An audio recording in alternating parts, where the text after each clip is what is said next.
Zašto nosi crnac bijele rukavice kad jede čokoladu? Da ne pojede svoj prstić. Aj reci os. Gust posle. Mogu sebi tvojega pera. Dalje.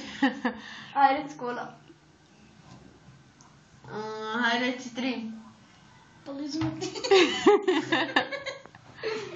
Aj reci 9. Polizu mački krevet. Nije ovo. Polizu tatin. Nije. 9. Malo se vozi sa taksistom krevet. Zašto kravi služe rogove? Nemam pojma. Krava nema rogove. Ok. Zašto? Da se brani? Nego? Da običnu stvar. Ne, ima bit. Hajde dalje. Mami napad.